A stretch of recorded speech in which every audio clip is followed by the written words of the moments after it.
Alerte coronavirus. Attention, attention, le coronavirus se transmet très facilement et fait des ravages. Pour l'éviter, le port du masque de protection est obligatoire en tout lieu. Dans l'administration publique ou privée, dans les réunions, les rencontres, dans les marchés, les magasins, les boutiques et lors des déplacements, le port du masque est obligatoire. Même dans les lieux privés, dès lors que l'on n'est pas seul, le masque doit être le fidèle compagnon. Mais attention, le port de masque de protection ne dispense nullement d'appliquer les autres mesures de prévention, notamment le lavage des mains à l'eau et au savon et l'observance de la distance de sécurité sanitaire d'au moins 1 mètre entre personnes. Enfin, s'abstenir de porter des gants en vue du lavage régulier des mains à l'eau et au savon ou de l'application de gel hydroalcoolique. Pour tout savoir sur l'épidémie du coronavirus au Bénin, rendez-vous sur le site web www.gouv.bj/coronavirus. Ceci est un message du gouvernement de la République du Bénin. Bonsoir et bienvenue au journal des régions. On démarre avec l'installation ce dimanche à Glazoué des coordinations d'arrondissement du mouvement associatif Lien National. Plusieurs missions leur sont assignées, dont celle liée à la sensibilisation des populations sur l'implication du jeune citoyen dans les élections. Théodore Gandjeko, Docastito. Ils sont 250 au total, dont la principale mission est de coordonner les activités du mouvement associatif au sein des 10 arrondissements de la commune de Glazoué. Le mouvement Lien National, en plus de l'objectif du bureau ou du parti sur le plan national, c'est donné comme mission dans la commune de Glazoué de penser les plaies, de réunifier les frères et sœurs afin que l'objectif du lien national soit atteint. Des objectifs spécifiques liés à la présidentielle du 11 avril prochain. Mes chers frères et sœurs qui viennent d'être installés dans les bureaux d'arrondissement, vous savez, vous avez la tâche lourde parce que c'est vous qui allez identifier les gens qui font le gros travail à la base. Parce que le travail même se fera dans les bases et les cellules. Je vous invite à identifier les éléments sur qui vous comptez pour faire le travail. Je profite aussi de l'occasion pour vous dire, ce n'est pas parce que nous sommes membres du Lien National qu'on a quitté nos partis politiques. Le mouvement Lien National prône la paix et le développement durable. Il est donc engagé pour la continuité du gouvernement de la rupture. La jeunesse du parti Union progressiste dans le département d'Ouzou sensibilise les populations de la commune de Kovey sur les nombreuses réalisations du gouvernement de la rupture. C'est à travers une projection foraine qui a connu la participation du ministre en charge de la Défense nationale. On retrouve Théodore Gandjeko et Docastito pour les détails.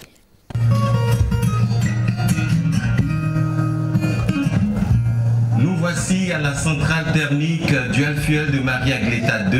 Les secteurs de l'eau, de l'énergie, des infrastructures routières dans le département d'Ouzou ont connu des améliorations considérables dans le cadre du programme d'action du gouvernement. Cette projection foraine, initiée par la jeunesse progressiste dans la commune de Kovey, présente de long en large les nombreux chantiers réalisés. Nous constituons le relais du gouvernement pour aller expliquer aux populations ce que le chef de l'État et son gouvernement ont fait pendant les 5 ans qui sont en train de finir. Pendant ces 4 week-ends d'audience foraine de projection du compilé des réalisations du gouvernement du Patrice Talon, nous nous sommes rendus compte de ce que les populations sont en phase avec les options de développement du chef de l'État Patrice Talon. Nous retenons quand même que tous les recoins du pays ont été pris en compte dans les réalisations. Chacun dans la spécificité de ce qui était le retard de son développement. Les populations des 9 communes du département d'Ouzou sont désormais au même niveau d'information. Les nombreuses réalisations du gouvernement de la rupture forcent l'admiration. les grands piliers de la macroéconomie ont été rétablis. Désormais, ce pays-là sera autosuffisant en production d'énergie. Le réseau routier s'est densifié et c'est une route d'une qualité vraiment à toute épreuve. L'eau, c'est la vie. Qui apporte l'eau, apporte la vie, apporte le bien-être et apporte la santé. La troisième chose, c'est le développement du numérique qui permet d'insuffler un développement endogène. La jeunesse progressiste du Zou ne compte pas s'arrêter en si bon chemin. Des projections foraines sont prévues dans tous les arrondissements que compte le département. Qui produit 127 MW. Faire de la pratique des mathématiques pures un réel succès et au service de l'innovation scientifique.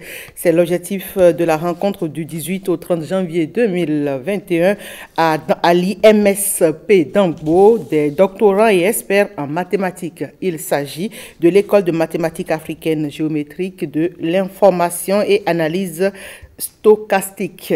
Les acteurs sont venus de plusieurs pays de l'Afrique de l'Ouest. Fimé Bassao, Brice Hungo pour le point.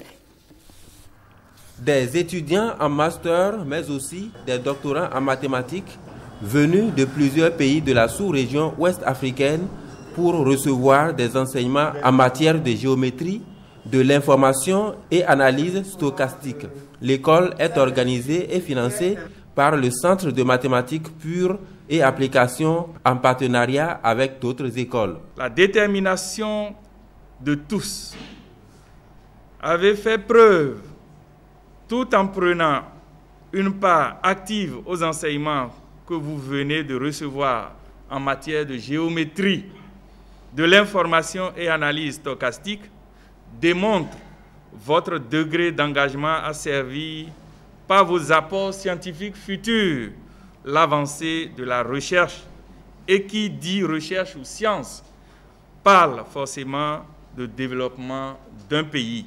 De cette école qui a pris fin après 2 semaines d'intenses travaux sont attendues des avancées et innovations mathématiques, mais aussi de nouvelles découvertes scientifiques. Depuis que j'ai commencé ma thèse à l'IMSP, mon co-encadreur, c'est-à-dire le gardien de l'école, professeur Carlos Ogoyanju, a toujours voulu que j'applique la analyse stochastique. Mais j'ai toujours hésité, mais à travers l'école, j'ai été convaincue.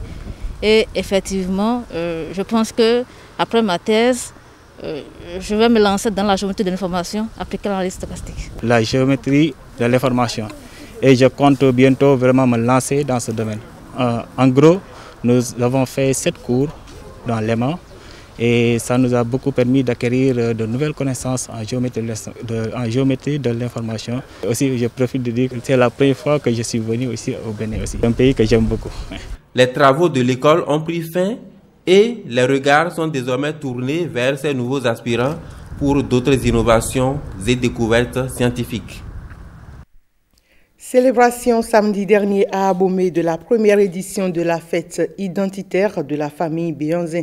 Les filles et fils descendants du roi Béhanzin commémorent le 127e anniversaire de son décès qui fit de lui par la même occasion un héros national. Plus de détails avec Théodore Gandjeko et Doc Astito.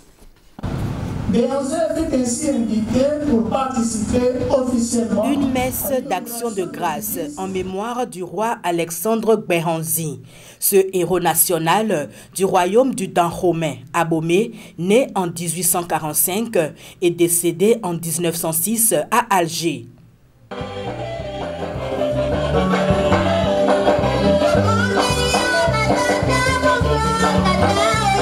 Les filles et fils descendants du roi Béhanzin lui rendent ainsi un vibrant hommage pour sa bravoure et son courage. Ce jour, il a demandé à rencontrer le général afin de pouvoir aller rencontrer en personne le président français. Et pour cause, il n'a pas voulu céder un iota du territoire de Dahomey. Et convaincu qu'il reviendra tout puissant, il est parti, il s'est rendu corps et âme pour sauver la terre du Dahomey. C'est un honneur pour nous, une fierté pour tous les Dahomevis, les Badjavi en général et plus particulièrement les descendants du roi Béhanzin. Et c'est ça qu'on célèbre aujourd'hui.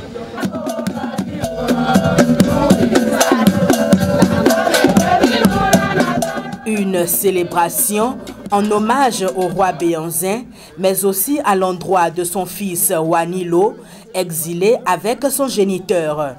En ce jour solennel, le devoir nous échoit de rendre un honneur officiel à son fils, Arini Wanilo Béranzi, ce jeune prince d'à peine 8 ans qui a souffert des affres de la guerre, du maquis et de l'exil pour devenir enfin le premier avocat noir de notre continent.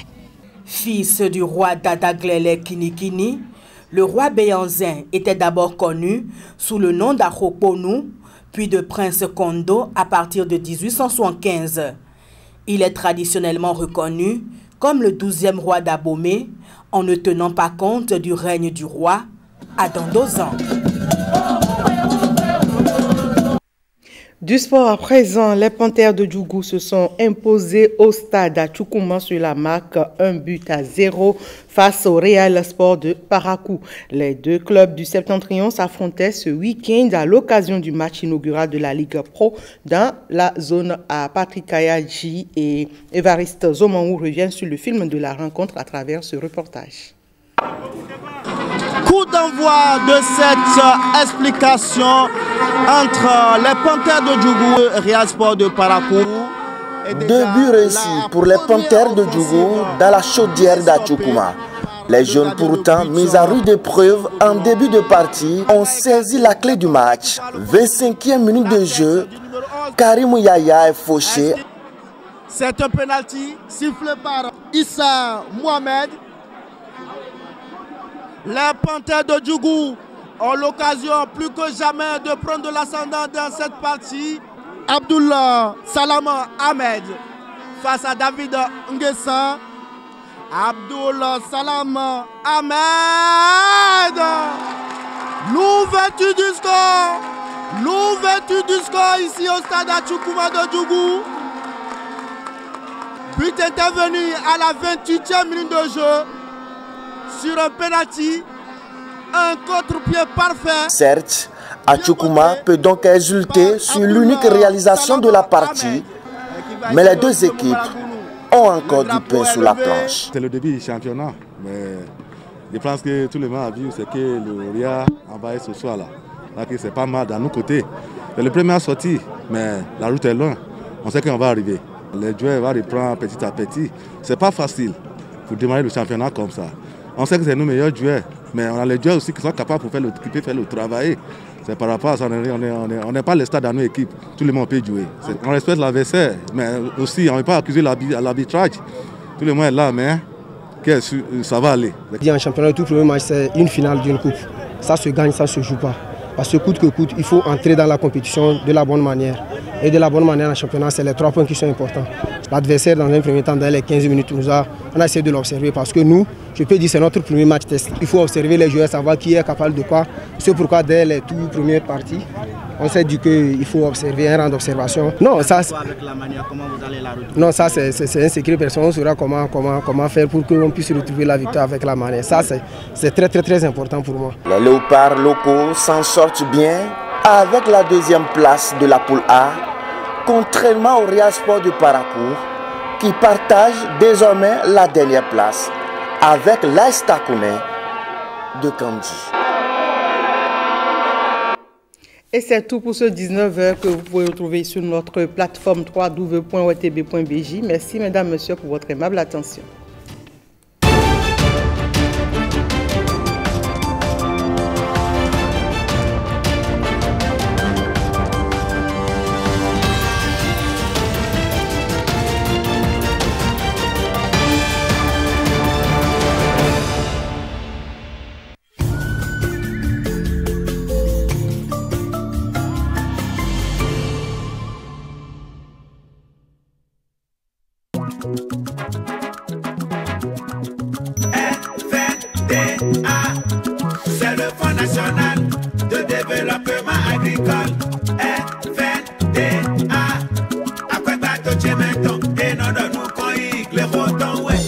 Afin de permettre aux promoteurs agricoles de profiter pleinement des avantages de son guichet numéro 3, le FNDA a mis en place un mécanisme d'encadrement et d'accompagnement, essentiellement destiné aux promoteurs qui ne peuvent constituer seuls leur dossier de demande de crédit.